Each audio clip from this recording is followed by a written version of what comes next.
Hello मेरे प्यारे बच्चों, तो कैसे हो आप सभी लोग। बच्चों, उम्मीद करते हैं आप सभी लोग स्वस्थ होंगे, मस्त होंगे, तंदुरुस्त होंगे और अपनी अपनी पढ़ाई में पूरी तरीके से व्यस्त होंगे। मैं मनमोहित, आपका हिंदी अध्यापक, डाउट नट के इस बेहतरीन प्लेटफॉर्म पर सभी बच्चों का बहुत बहुत वेलकम करता हूँ, स्वागत करता हूँ। तो बच्चों, आज हम क्या पढ़ेंगे? आज हम पढ़ेंगे लाटी। जी हाँ, तो भैया कथा साहित्य में आज बारी है किसकी? लाटी नामक कहानी की, जिसको लिखा है किसने? शिवानी, है ना। इसकी लेखिका कौन है? शिवानी। तो भाई इस पाठ में हम क्या पढ़ेंगे? तो सबसे पहले आता है क्या? लेखिका का जीवन परिचय आता है। क्लियर हो गया? तो पाठ से पहले आ गया लेखिका का जीवन परिचय। क्लियर? क्योंकि जितना जरूरी पाठ उतना ही जरूरी होता है लेखक, लेखिका, कवि और कवित्री का जीवन परिचय। क्लियर है? चलो भाई, अब इसके बाद क्या करना है? इसके बाद आ जाते हैं कहानी के सारांश पर आ जाते हैं। भाई एक एक कैरेक्टर का हम लोग यहाँ पर क्या करेंगे, जो मुख्य पात्र है उसका करेंगे चरित्र चित्रण, साथ ही साथ पॉइंट वाइज आपको बताएंगे कि ये कहानी किस दिशा में जा रही है। जो लेखिका हैं उन्होंने एक सामाजिक ताना बाना किस तरीके से बुना है, और इसमें एक प्रेम कहानी भी आपको झलकेगी। और इस कहानी, ये जो कहानी है बहुत ही मार्मिक है, बहुत ही हृदय को स्पर्श करने वाली है, और एक प्रेम कहानी जिसको बोलते हैं। हाँ, एक हस्बैंड और वाइफ की प्रेम कहानी यहाँ पर दर्शाई गई है कि किस तरीके से एक नई नवेली दुल्हन जो होती है वो 3 दिन के बाद ही जो होता है उसका हस्बैंड जो होता है वो उसे दूर जाना पड़ता है, उस पर जाना पड़ता है, और किस तरीके से वो घर के सदस्यों के ताने बाने सुनती है। तो एक सामाजिक पृष्ठभूमि पर बनी हुई ये एक समाज के उस वर्ग को भी एक दिशा देने का काम करती है। तो काफ़ी आपको आंखों में आंसू भी आ जाएंगे इस कहानी को सुनते के साथ ही। क्लियर? तो आइए आगे बढ़ते हैं। तो फटाफट से पहले तो आप पेन लो और एक कॉपी लो। क्लियर? देखिए, मैं हमेशा की तरह बताता हूँ कि भैया पेन कॉपी लेने के क्या क्या फ़ायदे होते हैं। तो भैया एक आदत है, ये एक गुड हैबिट में आता है, और गुड हैबिट जो होती है बहुत ही देर में लगती हैं, थोड़ी सी देर में समझ में आती हैं अच्छी चीज़ें, और अच्छी आदतें एक बार लग जाती हैं तो जीवन भर आपके काम आती हैं। क्लियर? पेन कॉपी लेने से क्या होता है, एक जो टीचर पढ़ा रहा होता है, जो चीज़ आप पढ़ रहे होते हो, चाहे वो किसी भी सब्जेक्ट के बारे में पढ़ रहे होते हो, तो होगा क्या कि भैया आपको खुद के नोट्स बनाने का मौका मिलेगा। क्योंकि कब कौन सी चीज़ आपको समझ में आ जाए ये आप नहीं जान सकते। आज आपको समझ में आ गया, थोड़ी देर के बाद आप भूल जाओगे। लेकिन अगर आपने नोट कर लिया तो फिर थोड़ी ना भूलोगे आप, फिर तो आप 2-4 बार देखोगे उसको, 2 लोगों से बात करोगे, 2-4 बार उसको रिपीट करोगे, तो फिर वो चीज़ें याद हो जाती हैं हमें। जो कहते हैं ना कि हमें कि भैया हमको याद नहीं होता, या याद होता है तो थोड़ी देर में हम भूल जाते हैं, उनके लिए तो बहुत बढ़िया बेनिफिट वाली चीज़ है। तो आप उसको याद करो, लिख कर याद करो, ज़रूर याद होगा और हमेशा के लिए याद हो जाएगा। जिस तरीके से आप सोचते हो ना कि भैया थोड़े समय के बाद हम भूल जाएं, तो ये वाली प्रॉब्लम से आप छुटकारा पा जाओगे। लेकिन इससे लिखावट अच्छी होती है, लिखने से क्या होता है, स्पीड अच्छी बनती है। क्लियर? और स्पीड के अभाव में अक्सर बच्चे क्या करते हैं, 1 या 2 प्रश्न छोड़कर आ जाते हैं। क्लियर है? और 1 या 2 प्रश्न छोड़ने का मतलब है कि आपकी परसेंटेज में गिरावट, और कोई नहीं चाहेगा कि भाई हमारी परसेंटेज में गिरावट आए। क्लियर? तो भाई अभी आप छोटी क्लास में हो, अभी आप ये आदत डाल लो, वरना आगे चल के बहुत पछताना पड़ेगा। क्योंकि बड़ी क्लास आ जाएगी, जब आप बड़े कंपटीशन में पार्टिसिपेट करना चालू कर दोगे, तो भाई लिखने, अगर आपकी स्पीड नहीं होगी, लिखने के अभाव में आप वो कंपटीशन, है ना, क्रैक नहीं कर पाओगे। क्लियर है? बात समझ में आ गई? चलो भाई, तो कर देते हैं शुरुआत, फटाफट से शेयर करो। अब व्यक्तित्व की बात करें, सबसे पहले आता है लेखिका का व्यक्तित्व, है ना। जीवन परिचय पढ़ेंगे तो शिवानी का जो जन्म है वो राजकोट यानी कि सौराष्ट्र गुजरात में हुआ था। कब हुआ था? अक्टूबर 1924 को। क्लियर? विजयादशमी के दिन हुआ था। क्लियर है? विजयादशमी के दिन इनका जन्म हुआ था। कब हुआ था? 17 अक्टूबर सन 1924। कहाँ हुआ था? राजकोट, जो कि सौराष्ट्र गुजरात के अंदर पड़ता है। क्लियर? शांति निकेतन और कलकत्ता विश्वविद्यालय में आपने शिक्षा पाई। यानी कि शिक्षा और दीक्षा कहाँ हुई? शांति निकेतन और कलकत्ता विश्वविद्यालय से, है ना। पर्वतीय समाज से आपकी संबद्धता रही, आप लोकप्रिय लेखिका रही हैं, और आपकी कहानियाँ प्रमुख पत्र पत्रिकाओं में प्रकाशित होती रही हैं।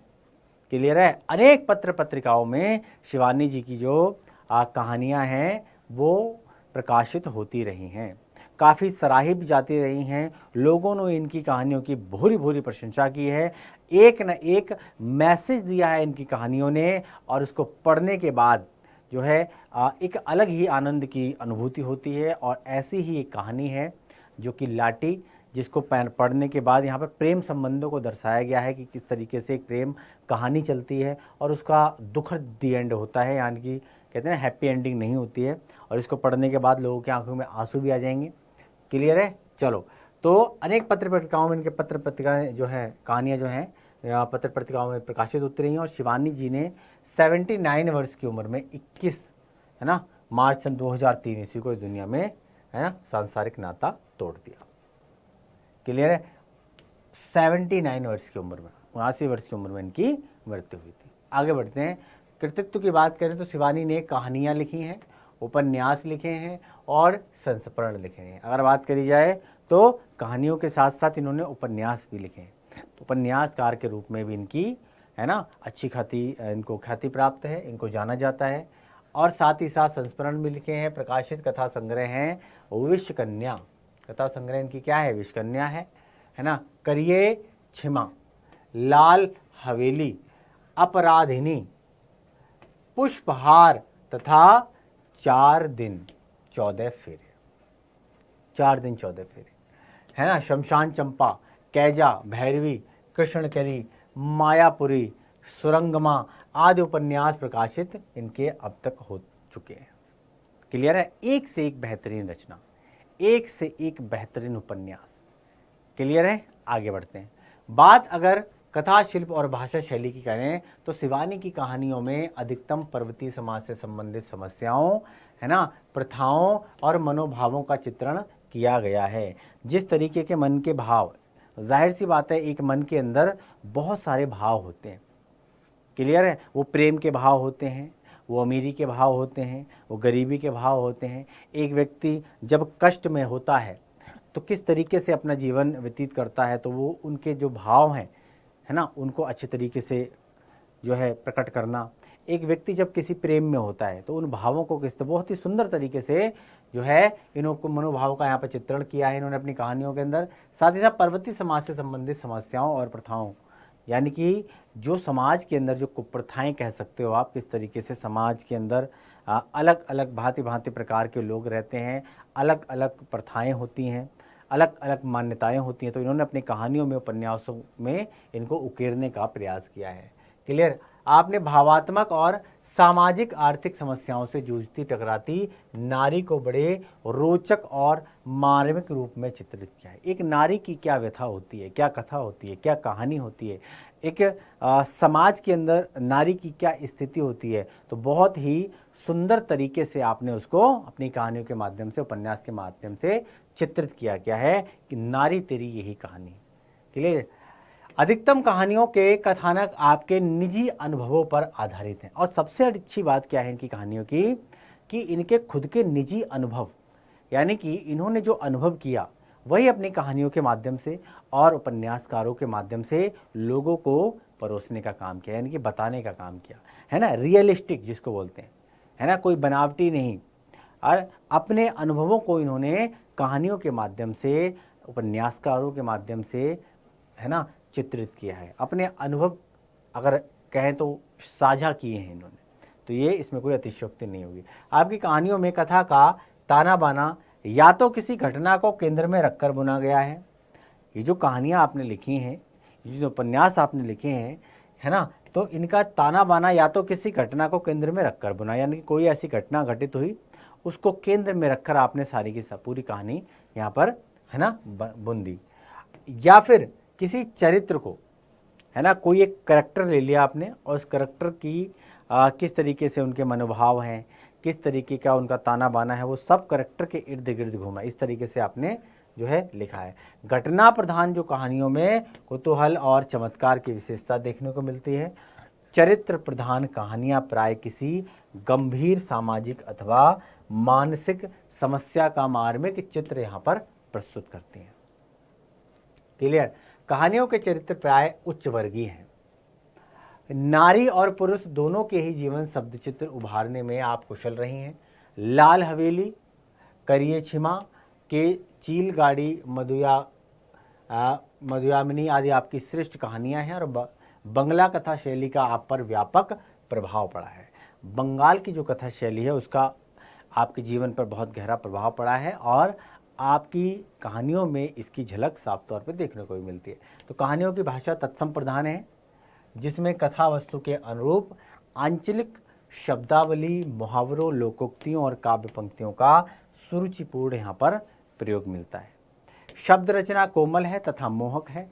कवित्वपूर्ण चरित्र और सटीक उपमाओं के कारण आपकी कहानियों का एक विशिष्ट वातावरण है, जिसका सम्मोहन कथा के अंत तक पाठक पर छाया रहता है। ये कवि, कवित्री, लेखक, लेखिका की सबसे बड़ी उपलब्धि होती है कि आप किसी चीज़ को, आप कोई उपन्यास पढ़ रहे हो, एंड तक, जब तक उसका एंड ना हो जाए तब तक, है ना, दर्शकों को बांधे रहें।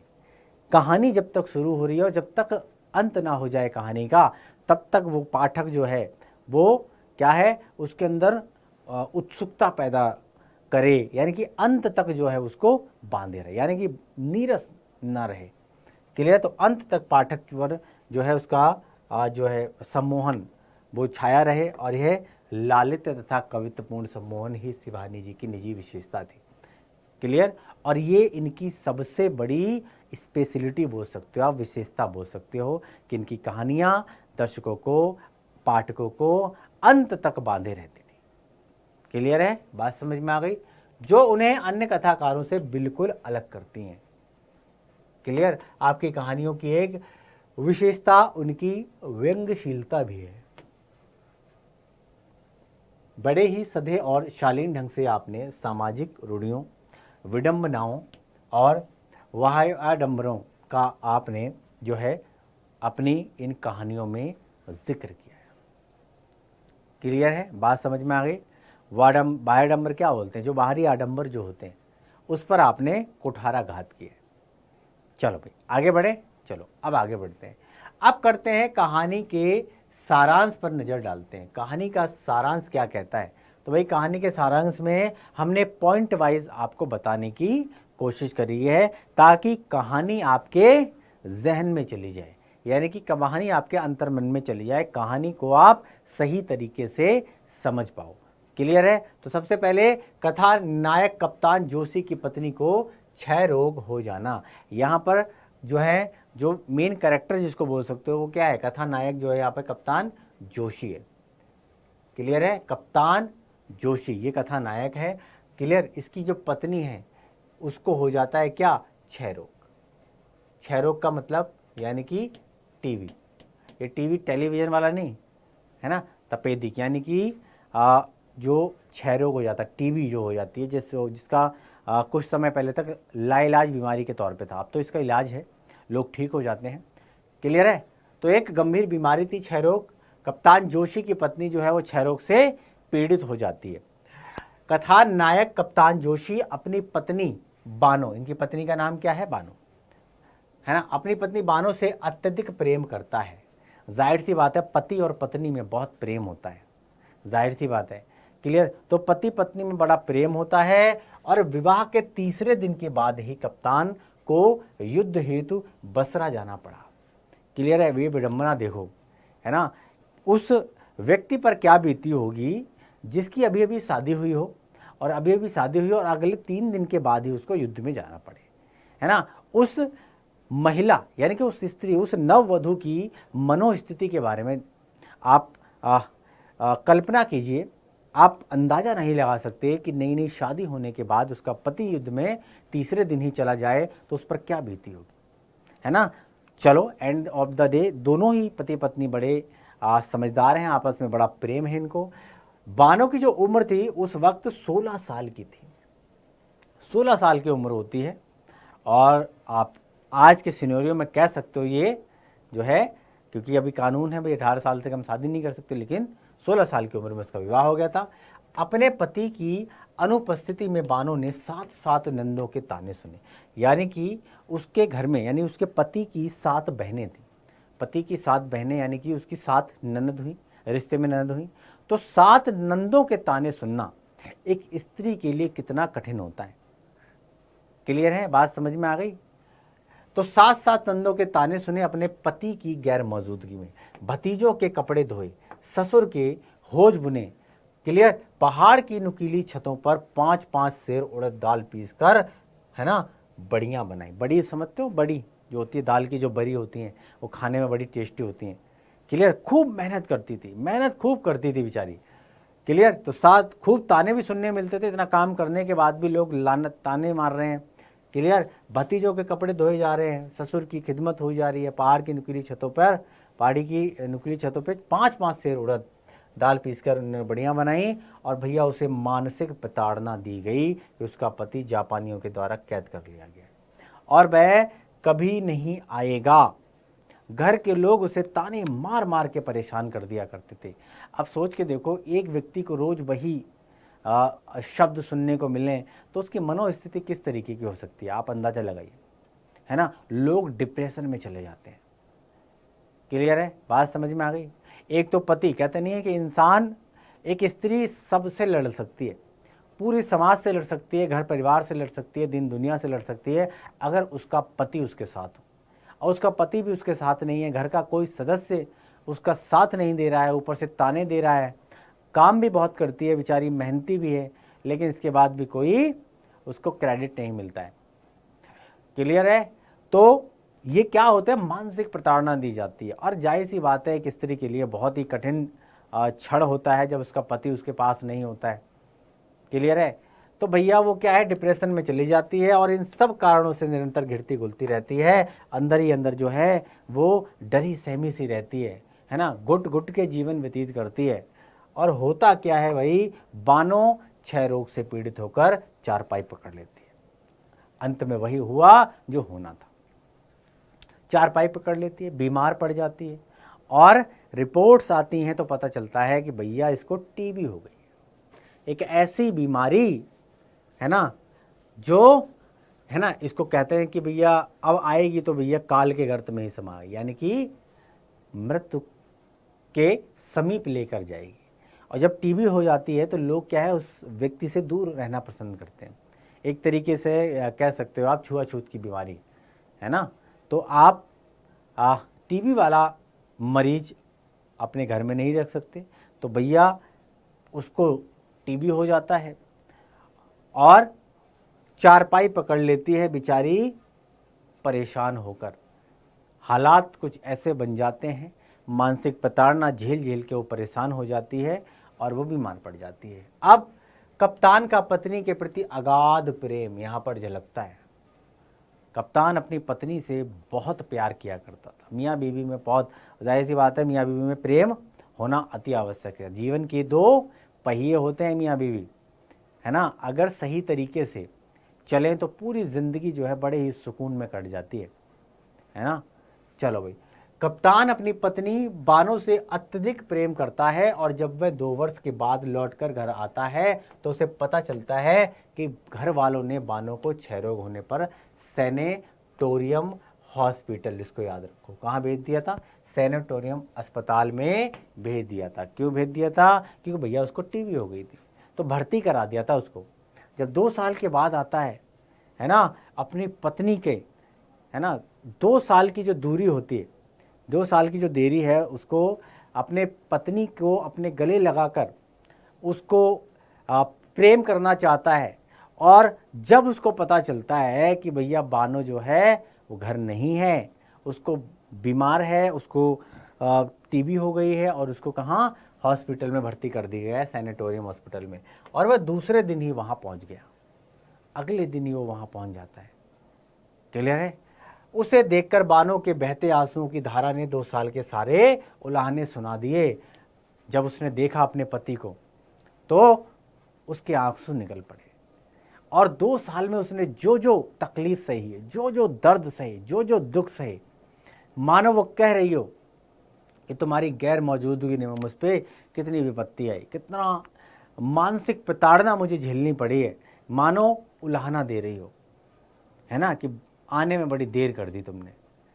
क्लियर है। तो सारे आंसू बह गए और सैनिटोरियम के डॉक्टर द्वारा बानो की मौत नज़दीक आने की स्थिति में कमरा खाली करने का उसे नोटिस दिया गया। यानी कि जब उसको पता चलता है कि भाई उसकी बीमारी जो है वो बहुत ही गंभीर है और जो हॉस्पिटल के डॉक्टर हैं वो उससे डिस्कस करते हैं और कहते हैं कि भाई इनकी जो बीमारी है अब ये लास्ट स्टेज में है, अब ये मरने वाली हैं और अब आप जो है इनकी सेवा पानी करो और यहाँ से ले जाओ, यहाँ की कमरा खाली करने का नोटिस दिया जाता है जहाँ वो एडमिट होती है। क्लियर। कप्तान ने भूमिका बनाते हुए बानो से कहा कि अब यहाँ मन नहीं लगता। क्लियर है। उसको तो ऐसे कह नहीं सकती थी, डायरेक्ट तो बोल नहीं सकते थे, तो भाई उसने भूमिका बनाई कि अब एक काम करो यहाँ पर, अब ठीक है बहुत दिन हो गए, अब यहाँ पे मन नहीं लगता है ना, कल किसी और जगह चलेंगे। तो बानो समझ जाती है, बानो समझ जाती है कि भाई मेरी मौत नज़दीक आ गई है, मैं मरने वाली हूँ। वो दिन रात अपनी पत्नी की सेवा में बिना कोई परहेज एवं सावधानी बरतते लगा रहता था, अपनी पत्नी की सेवा किया करता था। इससे पता चलता है कि बानो से कितना प्रेम किया करता था, है ना। और कहते नहीं है कि भाई रिश्ता वही होता है जो विपत्ति में साथ दे। क्लियर। विपत्ति में तो अपने भी साथ छोड़ जाते हैं भाई, तो अपनी पत्नी की सेवा कर रहा है, पत्नी की सेवा कर रहा है बिना किसी परहेज के, है ना, और सावधानी के, भैया लगा रहता है। और बानो के द्वारा आत्महत्या का प्रयास करना, जब बानो को पता चलता है कि भाई अब मेरा अंतिम समय नज़दीक आ गया है, इसीलिए मुझे अस्पताल खाली करने के लिए बोला जा रहा है, तो बानो समझ गई कि उसे भी सैनिटोरियम छोड़ने का नोटिस मिल गया है, और जिसका अर्थ हुआ कि अब वो भी नहीं बचेगी। कप्तान देर रात तक बानो को बहलाता रहा, उससे अपना प्यार जताता रहा, और जब कप्तान को लगा कि बानो सो गई है तो वह भी सोने चला जाता है। यानी कि दोनों मियाँ बीवी आपस में बातें करते हैं। क्लियर है। अपने युद्ध के बारे में बताता है वहाँ पे किस तरीके की, तो दोनों उसका मन बहलाता है, लेकिन बानो का मन में जो है वो कुछ और ही चल रहा होता है। क्लियर। अब धीरे धीरे जब उसको लगता है कि बानो अब सो गई है तो फिर वो कप्तान भी सोने चला जाता है, और सुबह जब उठता है तो बानो अपने पलंग पर उसको नहीं मिली। बड़ा ही बहुत ही विचलित हो जाता है, चिंतित हो जाता है कि भैया गई तो गई कहाँ। दूसरे दिन नदी के घाट पर बानो की साड़ी मिलती है, यानी कि वो ढूंढता है, ढूंढते ढूंढते घाट पर पहुंचता है, जहां देखता है कि बानो की साड़ी है, तो साड़ी से पहचान जाता है कि मेरी पत्नी की साड़ी है। क्लियर है। और भाई कप्तान को जब लाश नहीं मिली, यानी कि बानो को जब वो साड़ी देखता है तो इसका मतलब वो अंदाज़ा लगाता है कि बानो ने छलांग मार दी है और बानो यहाँ पर डूबकर मर गई। लाश उसको मिली नहीं तो उसने समझ लिया कि बानो नदी में डूबकर मर गई। क्लियर है। लाठी के रूप में बानो का मिलना। क्लियर। जब कप्तान को पूरा विश्वास हो गया कि बानो अब इस दुनिया में नहीं है तो घर वालों के जोर देने से उसने दूसरा विवाह कर लिया। अब जाहिर सी बात है, कहते नहीं है घर वालों का भी प्रेशर होता है। क्लियर। तो घर वालों का बड़ा प्रेशर था कि भाई ये तो अब मरने वाली है, ये तो मरने वाली है और मर गई, और उसके बाद बहुत दिन हो गए, काफ़ी दिन हो गए, तो भैया घर वालों का बड़ा प्रेशर था। तो घर वालों के प्रेशर में आके उसने क्या किया, दूसरा विवाह कर लिया, दूसरी शादी कर ली। अब दूसरी पत्नी प्रभा, उसकी दूसरी पत्नी का नाम क्या था, प्रभा था। प्रभा से उसे 2 बेटे हुए और 1 बेटी हुई। दूसरी वाली पत्नी से, प्रभा से उसके 2 बेटे होते हैं और भाई 1 बेटी होती है। वो भी कप्तान से अब मेजर हो गया था, यानी कि उसकी पोस्ट बढ़ गई थी, उसकी तरक्की हो गई थी। क्लियर हो गया। और इस वाकये को 10 साल बीत चुके थे, लेकिन जो बानो का जो अभी भी उसके सामने जो है बानो की छवि बरकरार थी। और 10 वर्ष के बाद नैनीताल में वैष्णो देवी के दल में उसे लाठी मिलती है। लाठी मतलब जिसे बोलना नहीं आए, गूंगी आप कह सकते हो, है ना। तो भैया वैष्णो देवी के दल में उसे लाठी मिलती है तो मेजर उसे पहचान लेता है, अरे ये तो बानो है, अरे ये तो बानो है। पता चलता है कि गुरु महाराज जी ने औषधियों से उसका क्षय रोग ठीक कर दिया था, यानी कि औषधि से उसकी बीमारी का इलाज कर दिया था गुरु महाराज जी ने। और भाई लेकिन इस प्रक्रिया में उसकी स्मरण शक्ति और आवाज़ दोनों चली गई। यानी कि इस प्रक्रिया में, इस प्रोसेस के अंदर क्या होता है, एक सबसे बड़ी बात क्या होती है कि वो अपनी याददाश्त खो जाती है, वो अपना बीता हुआ कल उसे कुछ याद नहीं रहता, वो सब भूल जाती है, वो मेजर को नहीं पहचान पाती है। और सबसे बड़ी विडंबना क्या, उसका जो बोलने की जो शक्ति है वो चली जाती है ना, और वो गूंगी हो जाती है ना। उसको कुछ समझ में नहीं आता है कि मैं क्या कह रही हूँ, क्या बोल रही हूँ, क्या मेजर मुझसे क्या बात कर रहे हैं, कौन ये मेजर है। क्लियर है? तो काफ़ी याद दिलाने की कोशिश करता है बट उसे कुछ याद नहीं आता है। अब ना तो वह बोल सकती है, ना ही उसे अपना अतीत याद है। ये सबसे बड़ी बात है। ना तो उसे अपना गुजरा हुआ कल याद रहा और ना वो कुछ मुँह से बोल सकती है। क्लियर है? और वह वैष्णो देवी के दल के साथ चली जाती है, यानी कि जिस दल के साथ वो आई थी उसी दल के साथ वापस रवाना हो जाती है। और मेजर स्वयं को पहले से अधिक बूढ़ा और खोखला महसूस करता है। मेजर अपने आप को बड़ा ही बेबस, लाचार और खोखला महसूस करता है, यानी कि इतना कमज़ोर। कहने को तो मेजर है, कहने को तो मेजर है, लेकिन वो अपने आप को बूढ़ा व्यक्ति महसूस करता है, कमज़ोर महसूस करता है, यानी कि वो चाह कर भी कुछ नहीं कर सकता, है ना, मजबूर है। करे तो करे क्या। पात्र और यहाँ पर चरित्र, पात्र और चरित्र का यहाँ पर विस्तृत तरीके से यहाँ पर जानेंगे। तो पात्रों की दृष्टि से ये एक संतुलित कहानी है। पात्रों की दृष्टि से देखा जाए तो ये एक संतुलित कहानी है और कहानी के सभी पात्र जो है कथानक के विकास में सहायक है। कप्तान जोशी बानो यानी कि जो लाटी है, इसी के नाम पर जो है पाठ का नाम पड़ा लाटी। बानो जो लाटी नेपाली भाभी है, इसके अंदर प्रभा है जो कि मेजर की दूसरी पत्नी है यहाँ पर, एवं वैष्णवी इसके मुख्य पात्र हैं। ये हैं इस कहानी के मुख्य कैरेक्टर। क्लियर है? लेकिन लेखिका ने बानो, लाटी एवं कप्तान जोशी के चरित्र को विशेष रूप से यहाँ पर संभाला है। क्लियर है? तो दो कैरेक्टर यहाँ पर मेन निकल के आते हैं। कौन निकल के आते हैं? तो पहला है बानो लाटी और दूसरा है कप्तान जोशी। ये दोनों क्या है? पति पत्नी हैं।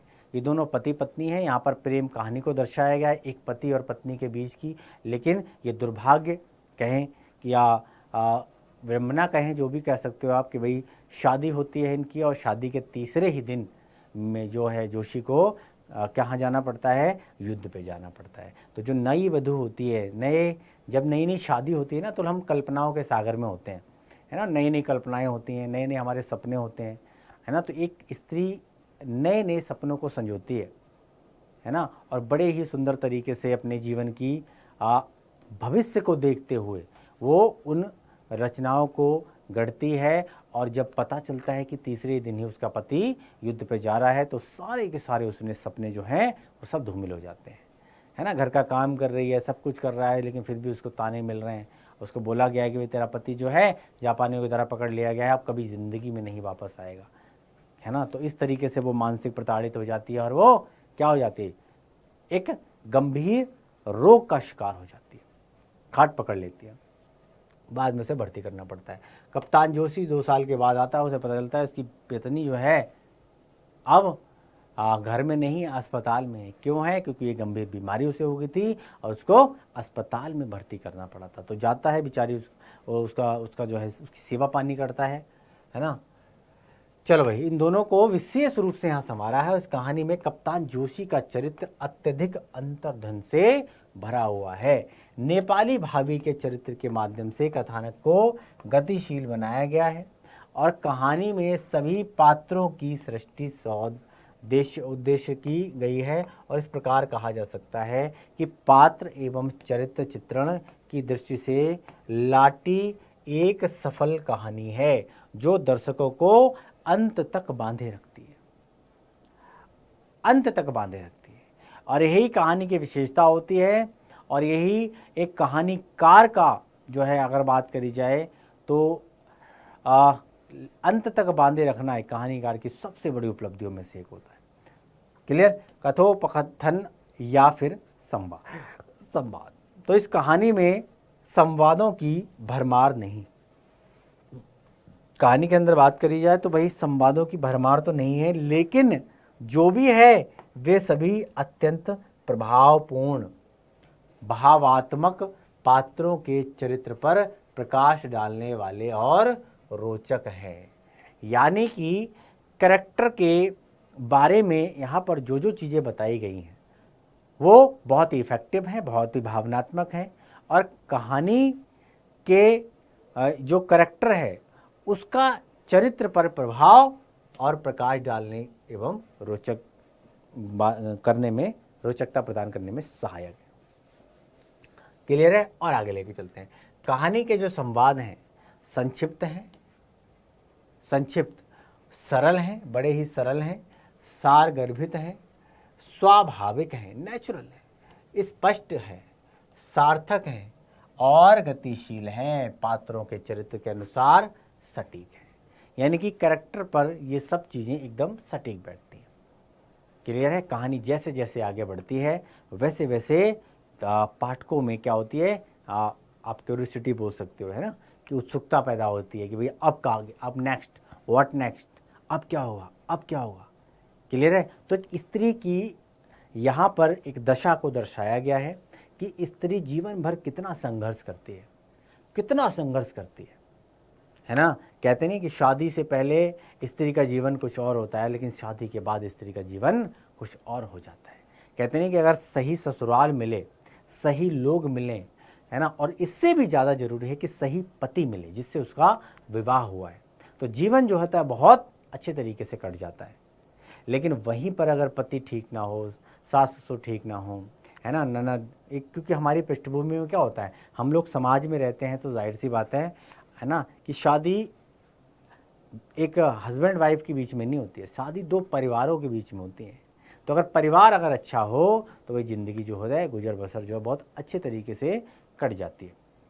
क्लियर? और परिवार में अगर इस तरीके के कैरेक्टर हों जो अपनी भाभियों को ताने दें, है ना, उनसे कुछ क्या कहते हैं कि किसी भी चीज़ के बारे में गलत सलत बोलें, उनको गालियाँ दें, दुत्कारें और प्यार ना करें, उनको काम में लगाए रखें, उनको कोई अप्रिसिएट ही ना करें, तो जाहिर सी बात है इंसान डिप्रेशन में चला जाता है ना। मानसिक प्रताड़ना इसको बोलते हैं आप। जैसे कि यहाँ पर जो है लाटनी नामक कहानी में जो करैक्टर है उसकी पत्नी को क्षय रोग हो जाता है। क्लियर? तो पात्रों के चरित्र जो है वो एकदम सटीक है। देश काल और वातावरण की बात करें तो आलोच्य कहानी में देश काल और वातावरण का ध्यान हर जगह रखा गया है। यहाँ पर इस कहानी के अंदर देश काल और वातावरण का ध्यान हर जगह रखा गया है।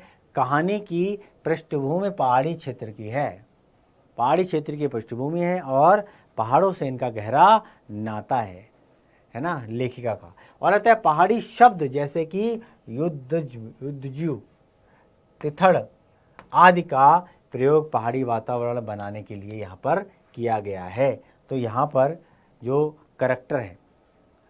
करैक्टर है वो पहाड़ी पृष्ठभूमि से आता है और इस तरीके से पहाड़ी पृष्ठभूमि के जो शब्द हैं वो यहाँ पर बुने गए हैं और इनका प्रयोग किया गया है, और इससे पता चलता है कि कहानी पहाड़ी पृष्ठभूमि से आती है।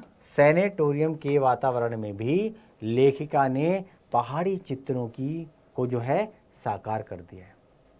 क्लियर? चलो, भाषा शैली प्रस्तुत कहानी में शिवानी के सामान्य बोलचाल की भाषा का प्रयोग किया है।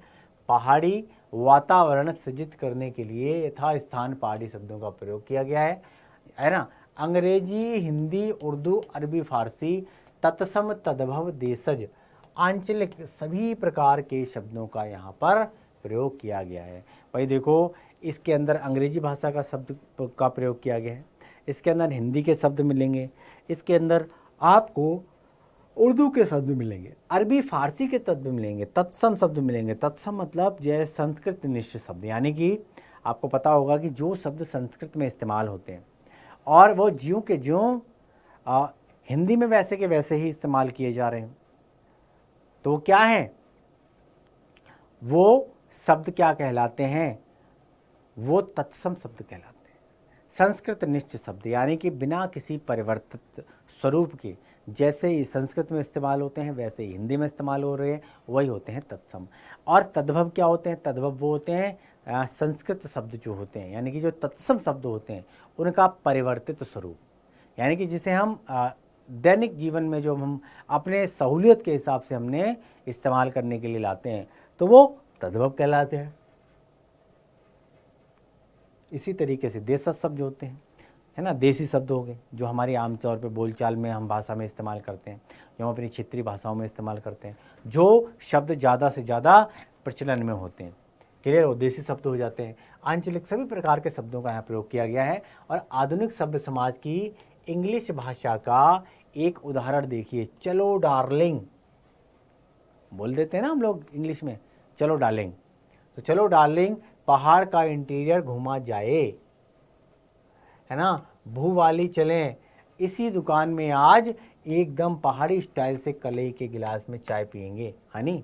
तो लेखिका ने शैली के रूप में चित्रात्मक, वर्णनात्मक, हास्य व्यंग्यात्मक, है ना, सूत्रात्मक तथा सबसे अधिक भावात्मक शैली का यहाँ पर प्रयोग किया है। क्लियर है? अब बात करते हैं शीर्षक की, कहानी के शीर्षक की बात करते हैं। तो भाई प्रस्तुत कहानी का जो शीर्षक है क्या? लाटी, है ना, बानो, यानी लाटी के जीवन की व्यथा को अभिव्यक्त करने में पूर्णतः सफल है ना। यानी कि कहते नहीं कि जब स्त्री के ऊपर कष्ट होते हैं, दुख तकलीफ से जब वो घिरी होती है और जब उसको खूब डराया जाता है, सब सताया जाता है, धमकाया जाता है, क्लियर है, तो एक वक्त ऐसा आता है कि वो कुछ बोल ही नहीं पाती, है ना, उसका मन मर जाता है, उसके जो विचार होते हैं उनकी कोई अहमियत नहीं होती है और वो गूंगी के रूप में, यानी कि उसको प्रतीकात्मक के रूप में बोला जाए तो वो गूंगी हो जाती है, गूंगी और बहरी हो जाती है। तो वही यहाँ पर बताया गया कि भाई उस पर इतना अत्याचार किया जो हो बाद में अपनी याददाश्त खो जाती है और वो बोल भी नहीं पाती है। तो ये जो शीर्षक है ना, इसी के इर्द गिर्द बोला गया है, बुना गया है, क्लियर। तो भाई पूर्णतः ये सफल है क्योंकि संपूर्ण कहानी बानो यानी लाटी के इर्द गिर्द घूमती है। अतः कहानी का जो शीर्षक है चरित्र प्रधान है, अपनी संक्षिप्तता, गौलिकता व कौतूहलता के चलते लाटी शीर्षक पाठक के मन में आरंभ से अंत तक जिज्ञासा प्रतिपादन करता है। अंत तक इस कहानी के माध्यम से, है ना, जिज्ञासा जो है वो कंटिन्यू बनी रहती है। बानो यानी लाटी का यहाँ पर चरित्र चित्रण करना है, किस तरीके से करना है। तो सुप्रसिद्ध लेखिका शिवानी की कहानी लाटी में बानो मुख्य स्त्री पात्र है, क्लियर है। कप्तान जो है वो पुरुष पात्र है, बट यहाँ पे मुख्य स्त्री पात्र है जो बाद में लाटी के नाम से जानी जाती है। लाटी मतलब जिसे बोलना नहीं आता है ना, जो गूंगी और बहरी। बानो कप्तान जोशी की पहली पत्नी है जिससे कप्तान अगाध प्रेम किया करता था।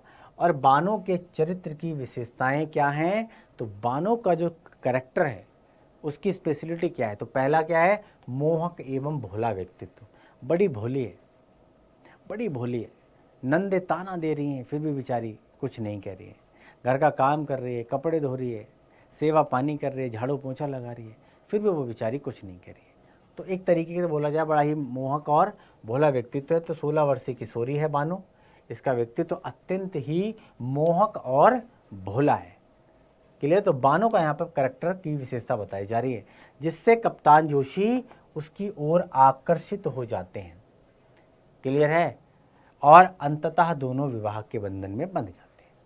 यही स्पेशलिटी, यही भोलापन जो है वो कप्तान को मोहित कर लेता है, मोह लेता है, और कप्तान को क्या होता है? बानो से प्रेम हो जाता है और बाद में दोनों पति पत्नी के रूप में सामने आते हैं, यानी कि विवाह के बंधन में बंध जाते हैं। तो बानो के मोहक और भोले व्यक्तित्व के कारण ही कप्तान जोशी उससे अत्यधिक प्यार करते हैं एवं अंत समय तक उसकी इच्छा पूरी करने की कोशिश करते हैं, है ना। लास्ट मोमेंट तक जो है वो कप्तान अपनी पत्नी को, है ना, दिलो जान से चाहता है ना। लोग कहते हैं कि भैया आपके अंतिम समय में जो आपके साथ है वो आपका अपना है, क्लियर है। तो अंतिम समय तक जो है वो उसकी सेवा करते हैं, बिना किसी लाग लपेट के, बिना किसी इस डर के कि भाई इसको गंभीर रोग है, मुझे हो जाए, मुझे तो नहीं हो जाए, नहीं। वो सब दुनिया से परे अपने प्रेम को यहाँ पर दर्शा, इससे पता चलता है कप्तान अपनी पत्नी से कितना मोह करता है, कितना प्यार करता है। त्याग की देवी है कौन? बानो। तो त्याग की देवी के रूप में यहाँ पर बताया गया है, दिखाया गया है। तो बानो का विवाह मात्र 16 साल की उम्र में ही हो गया था और विवाह के 3 दिन के बाद ही उसके पति कप्तान जोशी युद्ध के लिए, है ना, चला जाता है। सोचो एक स्त्री पर क्या गुजरी होगी जब शादी के बाद तीसरे ही दिन उसका पति युद्ध पे चला जाए। क्लियर है। वो पूरे 2 वर्ष के बाद घर लौटे, जब तक बानो त्याग पूर्वक पतिव्रत धर्म का निष्ठा के साथ पालन करती रही, यानी कि उनके घर को संभाला, है ना, सास ससुर की सेवा की। ये और है बात है कि भाई उसके बदले उसे क्या मिला? ताने। उसके बदले उसे क्या मिला? गालियां। उसके बदले क्या मिला? है ना, मानसिक प्रताड़ना। क्लियर। तो पति धर्म का निष्ठा के साथ पालन करती रही और अपने पति की प्रतीक्षा में उसने स्वयं को घर के कामों में झोंक दिया, है ना, अपने आप को डाइवर्ट कर दिया उसने। तो ये पति धर्म यानी कि त्याग बोल सकते हो आप इसे, त्याग के मूर्त के रूप में यहाँ पे जानेंगे। परिश्रमी थी और सहनशील थी, बड़ी मेहनती थी और सबसे बड़ी चीज़ है सहन शक्ति।